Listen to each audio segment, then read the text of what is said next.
মাত্র 2 টুকরা চিকেন দিয়ে যে এত মজাদার নাস্তা তৈরি করা যায় সেটা তৈরি না করলে কখনো বুঝতেই পারবেন না। সন্ধ্যাবেলা চায়ের সাথে এই রেসিপিটি তৈরি করে সবাইকে চমকে দিন। খুবই মজার রেসিপিটি আর খুবই ক্রিস্পি এই রেসিপিটি।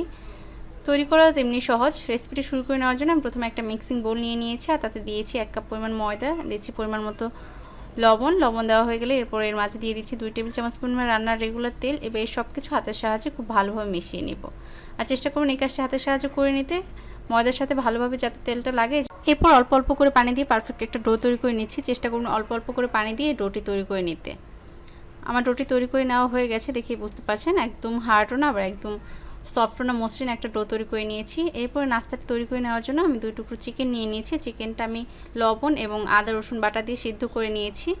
আপনারা চাইলে চিকেনটা ব্লেন্ডারে ব্লেন্ড করে নিতে পারেন, তবে চিকেনটা এভাবে ছুরির সাহায্যে কেটে নিলে সেটা খেতে ভালো লাগে, কারণ দাঁতের নিচে পড়লে চিকেনটা খেতে আরও বেশি ভালো লাগে। এরপর দিয়েছি 2টি মিডিয়াম সাইজের আলুটা ম্যাশ করে দিয়েছি। এরপর দিয়েছি 1/4 কাপ পরিমাণ পেঁয়াজ কুচি, দিয়েছি পরিমাণ মতো লবণ, দিচ্ছি চিলি ফ্লেক্স হাফ চামচ পরিমাণ, দিয়ে দিচ্ছি হাফ চামচ পরিমাণ গরম মশলার গুঁড়া আর দিয়েছি 3 টেবিল চামচ পরিমাণ বিস্কিটের গুঁড়া কিংবা ব্রেড ক্রাম্বসটাও এখানে দিতে পারেন। এরপর দিয়েছি 1 টেবিল চামচ পরিমাণ সয়া সস। এবার সব কিছু একত্রে খুব ভালোভাবে মিশিয়ে নিচ্ছি। আর এই রেসিপিতে ব্রেড ক্রাম কিংবা বিস্কিটের গুঁড়া আর সয়া সসটা দিলে এটা খেতে আরও বেশি ভালো লাগে, কারণ এটা থেকে খুব সুন্দর একটা স্মেল আসে। এরপর যে আগে থেকে ডো তৈরি করে রেখেছিলাম সেখান থেকে আমি 2টি লেচি কেটে নিয়েছি আর এই লেচির সাহায্যে আমি রুটিগুলো বানিয়ে তা থেকে নাস্তা তৈরি করে নেব।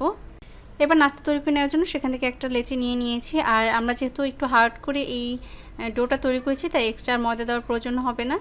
এবার পাতলা করে একটা রুটি তৈরি করে নেব আর চেষ্টা করুন পাতলা করে রুটিটা তৈরি করে নিতে, এতে করে নাস্তাটা বেশি ক্রিস্পি হবে। রুটিটা তৈরি হয়ে গেলে আমি একটি ছুরির সাহায্যে এই রুটিটা কেটে নিচ্ছি। আর রুটিটা যতটা বড় তৈরি করতে পারবেন এই ডিজাইনটা তত সুন্দরভাবে ক্রিয়েট করতে পারবেন। আমি একটা রুটি থেকে 8টা করে নাস্তা তৈরি করে নেব। আমি 8 পিস করে কেটে নিয়েছি। আর নাস্তা তৈরি করার সময় আমার ক্যামেরাটা একটু অফ হয়ে গেছিলো, তাই প্রথম তৈরি করা নাস্তাগুলো আপনাদের দেখাতে পাইনি, এই পর্যায়ে দেখিয়ে দিচ্ছি।